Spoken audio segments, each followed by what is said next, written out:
Bader Ginsburg's her entire legacy, we need to use every single tool that we can. So that means to organize, that means petitions, that means rallies, that means to vote, that means to register people, that means to do the census, right? It means every single tool that we can. And the reality is, the DACA decision is devastating. The fact that it was a 5-4 vote and could have been lost without her.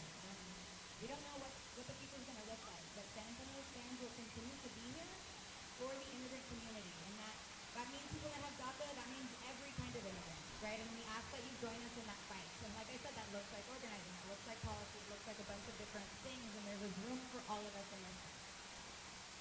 Thank you.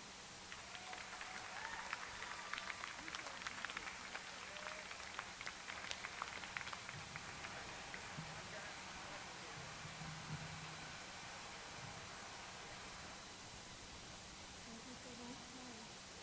A new cadre of lawyers and future justices. Next, I'd like to bring up a lawyer advocate who is with Lula, who is with San Antonio, and who is also on the mayor's LGBT advisory board. Maria Salazar.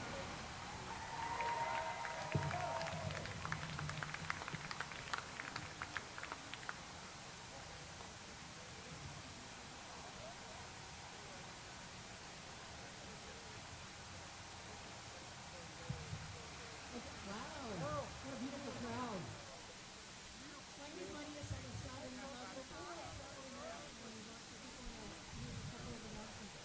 thank you for being here. We do have a couple of other distinguished guests that are going to be speaking in just a little bit. We have several judges in the audience who are going to be making remarks and presentations, so please stay. I'm so happy to see so many of us gathered here. My name is Maria Salazar, and briefly I'm going to talk about who I am. I am a daughter of farm workers. My family comes from the Valley. I was raised in Oregon, picking sugar beets and onions, and I went on to get a bachelor's degree. I am now an attorney, and I practice in this courthouse advocating for children. When I think about Ruth Bader Ginsburg and reflect on her life, there are two things that come to mind. She was absolutely relentless. No se dejaba. She was absolutely relentless and no se dejaba. My entire life, I was told I couldn't do things. I was told I couldn't go to college because farm workers didn't go to college. I should go to vocation school. I was told I couldn't go to law school, porque ya era vieja. I didn't go to law school until I was 37. I was told that I couldn't wear a bow tie in this courthouse when I first started practicing 14 years ago because there was a dress code. I am gender non-conforming. I wear bow ties to the courthouse. And I am proud to be a part of this bar in Texas. I am proud of the bench that we elected in the last term because it is the most diverse bench we have elected in this state. Never mind, that happened also in Wessex County and in Harris County. That was the life of Ruth Bader Ginsburg. She was told, why are you sitting in this law class? A man could be there. She was told she couldn't be a clerk at the Supreme Court, but there she was. She was relentless. My entire life, and everyone who's here, you know that what she did with the power of the pen affected your life. We have firefighters because of the work she did for women in the workplace. We have maternity leave, and women can pursue, and men, the choice of raising a family because there's maternity leave. And we have protection as lesbian and gay, bisexual, transgender people because of her work. If there's a woman firefighter out there, it is because of the work, it is because of the power of the pen of Ruth Bader Ginsburg. If we have education and young girls able to compete athletically, it's because of the power of the pen held by Ruth Bader Ginsburg. I wouldn't be here, and many of us here wouldn't be here, with the opportunities and the ability to pursue our dreams without that voice on the bench. Recently, I'm going to turn it over, and I'd like to have my colleague and my dear friend, who is also a member of Orgullo, who is the past national president of the LGBT Bar Association, and who is a 15-year at least, 20-year civil rights attorney with EEOC. And I want to turn it over to him. He recently had the opportunity to hear Judge Ginsburg on the bench and has interfaced with her throughout his life. And so I'd like to have him talk about the recent work that Justice Ginsburg pushed forward.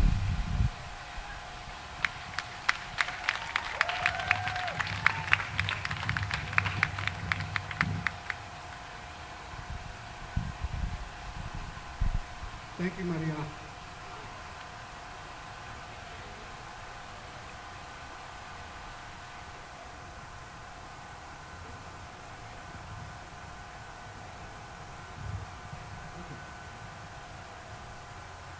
Like Maria said, my name is Eduardo Juarez, and I am a federal civil rights attorney at the EEOC.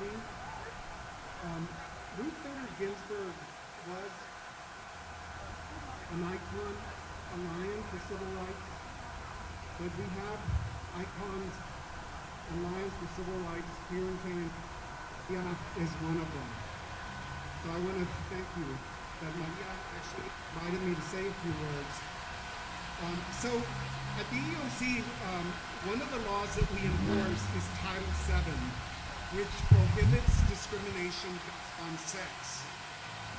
And for the last about 15 years, myself and the agency have been working on developing the law prohibiting sex discrimination under Title VII to cover sexual orientation and gender identity discrimination. And after years of hard work, not only by people within government, but outside public interest lawyers all across the nation, of course activists too, not only lawyers. In October of last year, a trio of 3 court cases came before the Supreme Court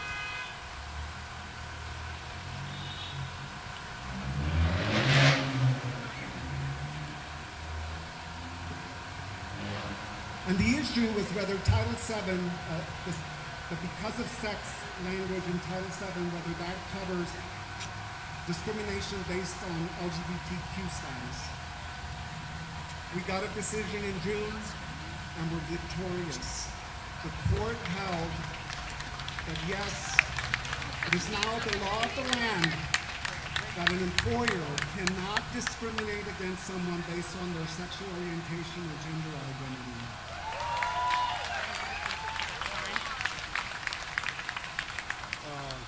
And what I wanted to say about Ruth Bader Ginsburg is that Congressman Castro mentioned how her work has impacted a wide variety of areas of law.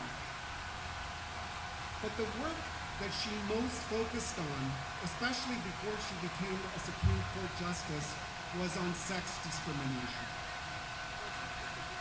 And that work, the work that her work was basically about gender stereotypes, about discrimination based on that we don't meet, that a woman or a man doesn't meet the stereotype notions of what a man or a woman should act like or look like or dress like. And that work that she did for all of her life has a direct and strong link to the case dealing with LGBT. So those of you who are LGBT plus, those of you who have family that are LGBTQ, those of you who have friends, we owe a great deal of gratitude to Ruth Bader Ginsburg.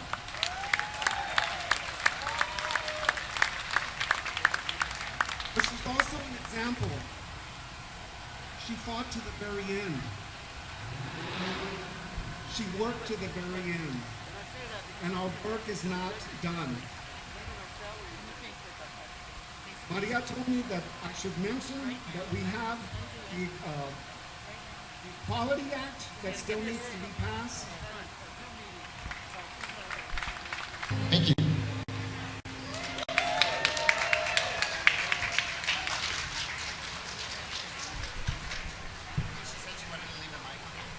Thank you so much. Next, I want to call up three incredibly talented judges in our community. Judge Rosie Gonzalez from County Court 13. Judge Stephanie Boyd of the 187th Criminal District Court. And Judge Yolanda Huff of Bexar County, number 12.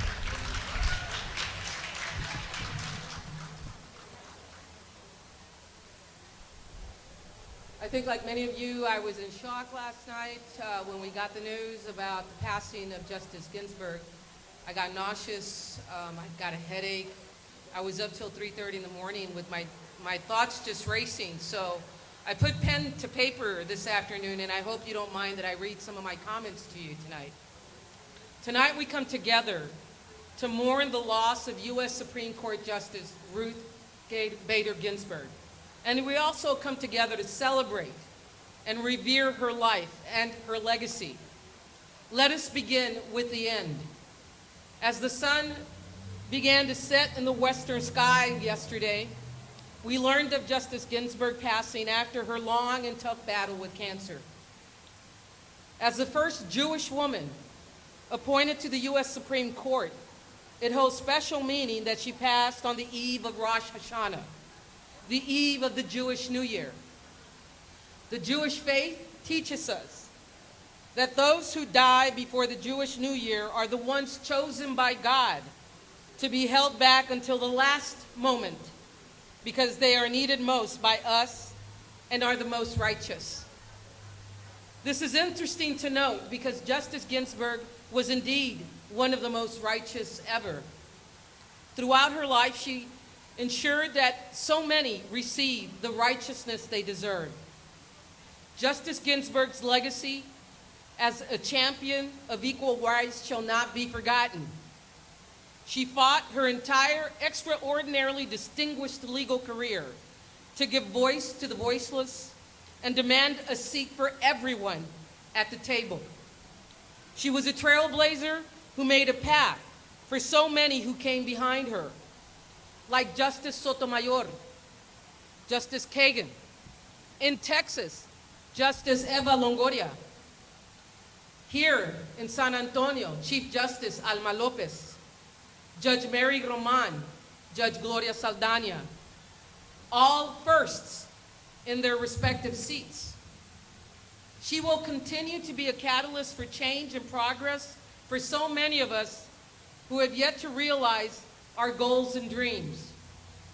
She is the reason for what we have started to be witness to today, a tsunami of women and young women who are rising to meet our present challenges and who will inevitably and surely change the world.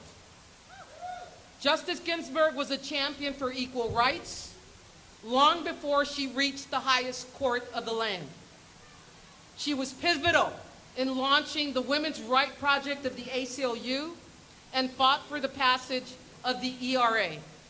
We still need to get that done. She wrote the majority opinion in the VMI case, which struck down their male-only admission policy. She wrote a dissent opinion in the Ledbetter case, an employment discrimination case that stood for equal pay for women. And although she may have been in the minority opinion in Ledbetter, 2 years later, President Obama signed the Lilly Ledbetter Fair Pay Act, which effectively overturned the Supreme Court's prior ruling.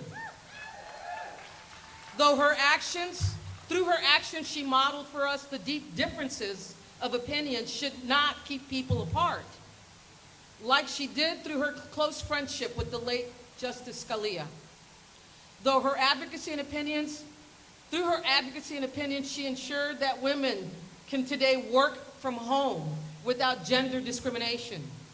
She is the reason women can have their own bank accounts, credit cards, and do this independently without the need of having a husband.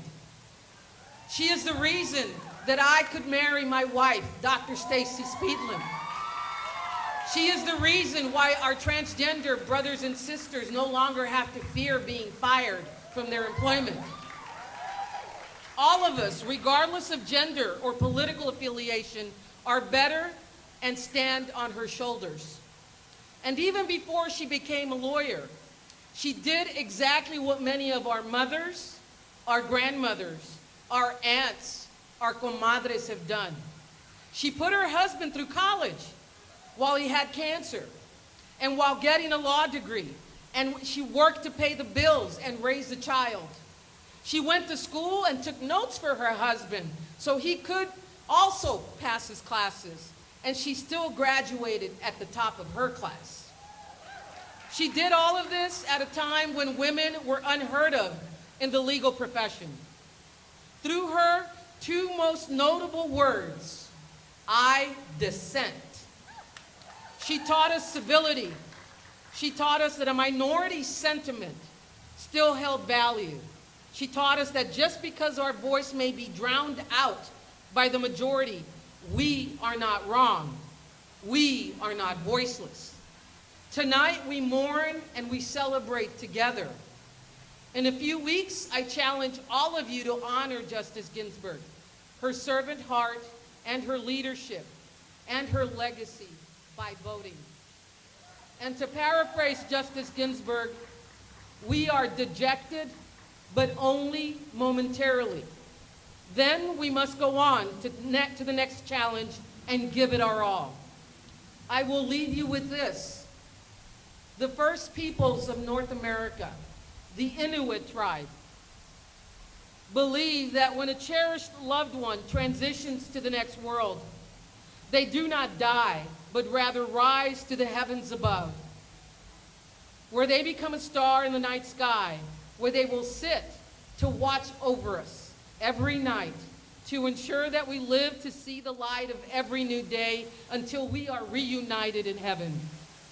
So tonight, and any night when you feel alone or despondent, raise your eyes and look into the sky.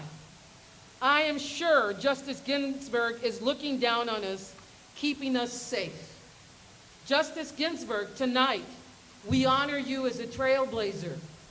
Tonight, we honor your incredible contributions. And tonight, we affirm you will always be, for all of us, the notorious RBG.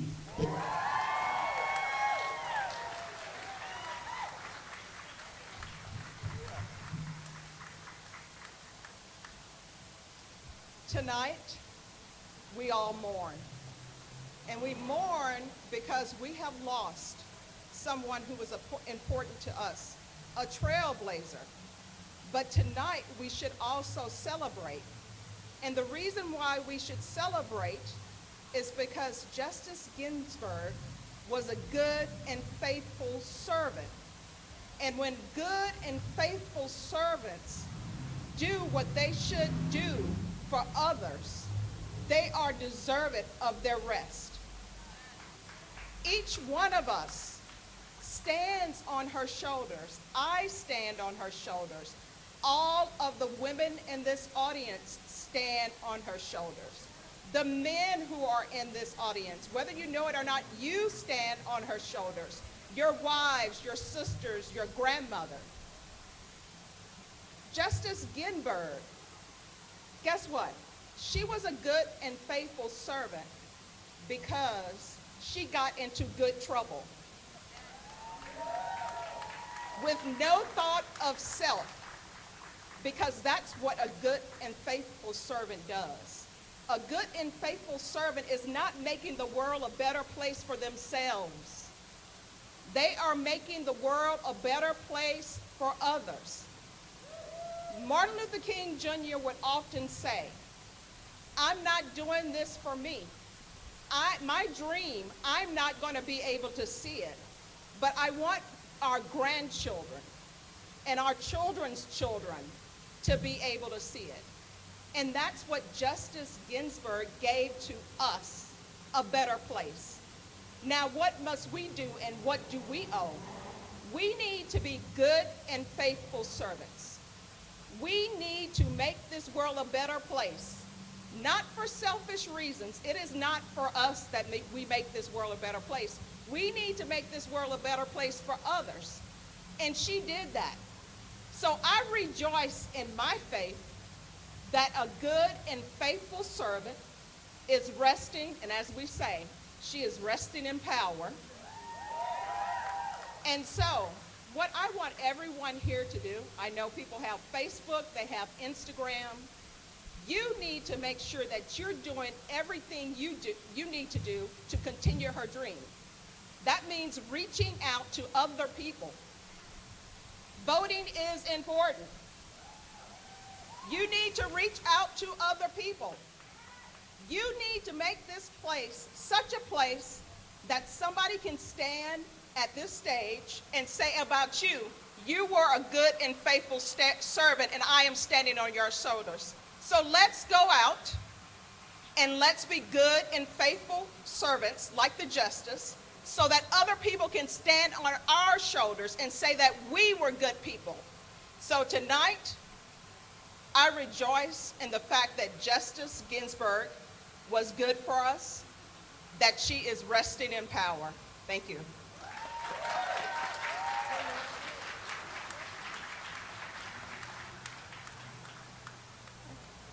This is good. All right. Good afternoon, everyone. Remembering the notorious RBG. After I say her name, I want everybody in a resounding voice to say presente. Ruth Bader Ginsburg, presente.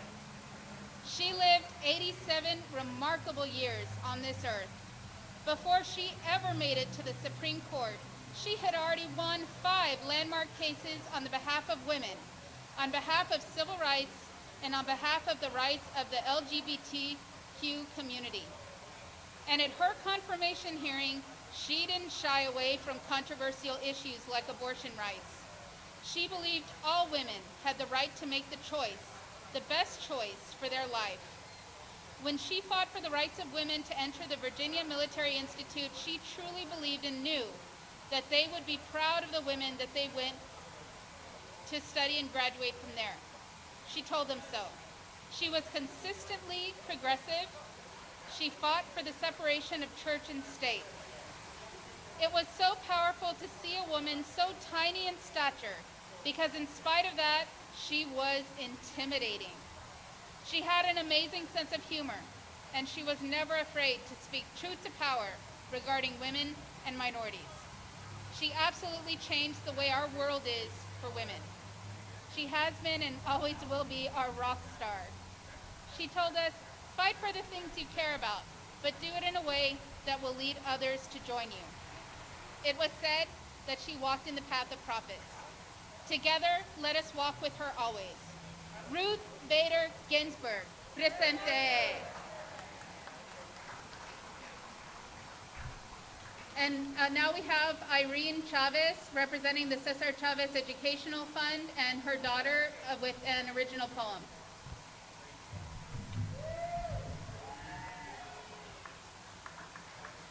Presente, yes. So it's my honor to be here on behalf of the Cesar E. Chavez Legacy and Educational Foundation. We are in community with you, and thank you again to everyone, including Marisa and Selena, for creating a space where we can heal together. There has been so much trauma from this administration, from this pandemic, and not enough healing. So thank you for being here and being in community with us. was a little emotional with my daughter last night, and I crafted this poem, so I wanted to share this with all of you. In a place not made for you, you built a life and cleared a path. Filled with sorrow from your own mother's passing, you found the words to give your valedictorian address for your high school. Because you heeded your mother's advice, be a lady, take a deep breath, and speak calmly, Ruth.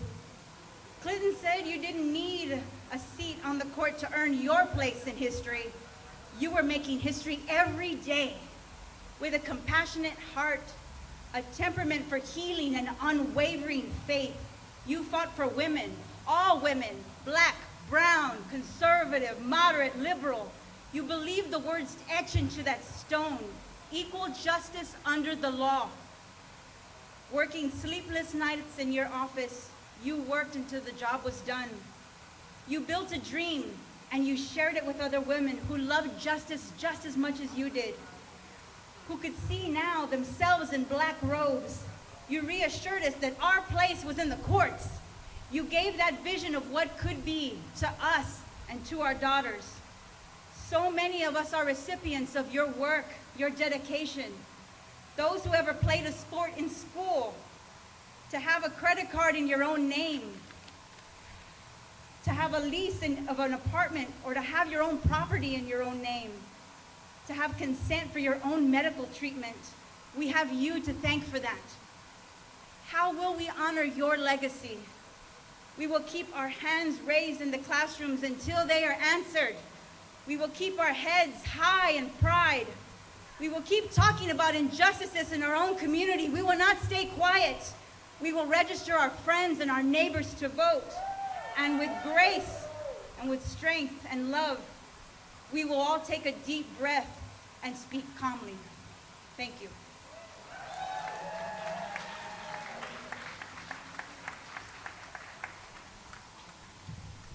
Thank you, Irene. That was beautiful. We just heard about the importance of registering our friends and family to vote.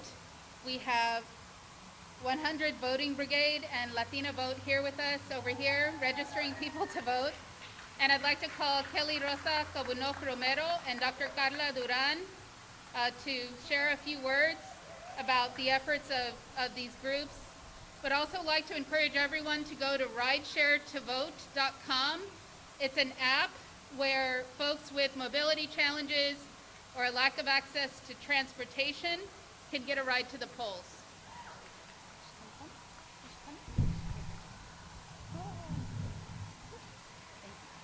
Buenas noches. Voy a hablar primero en español porque me fijé que mucha gente no habló en español. No sé si es necesario. Yo soy Kelly Rosa Cabunoc Romero. Estoy aquí de parte de una organización, bueno, de mucha gente, pero de un iniciativo para que 100 gente vaya con personas nuevas a votar.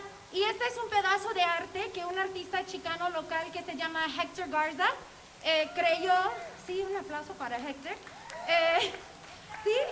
Junto con una organización de arte del West Side que se llama La Printería, con el director ejecutivo Harvey Mireyes. Y pues la meta del póster del print is Hearts are with her tonight. So this is for her. We hope you all enjoy. Please register to vote. Take your friends to vote. Make sure that your neighbors know who to vote for. It's so important. And muchas gracias.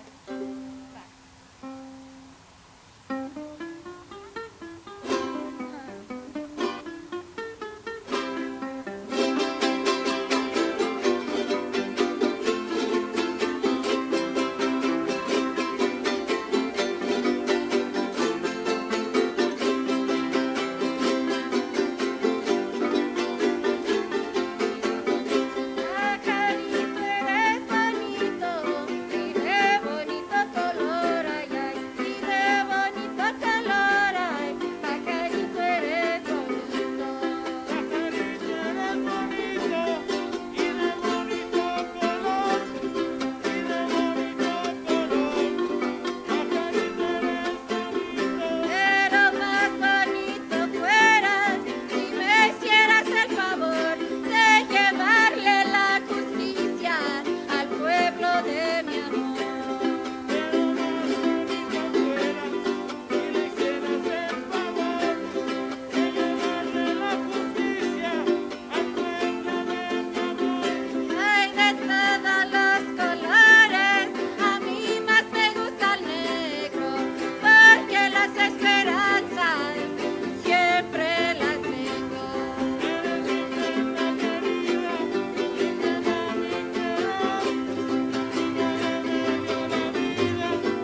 all of las mujeres morenas hermosas de nuestras vidas, nuestras abuelas, nuestras madres, and today, just for today, we'll play it for RBG. May she rest in power.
Thank you for coming tonight.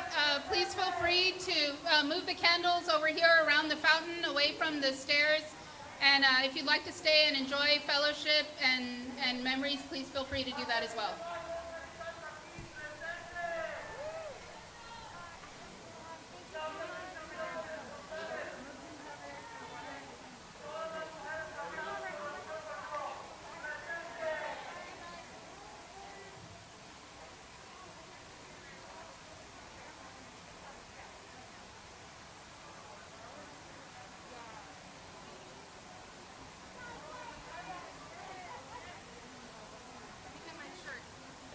Yes, it's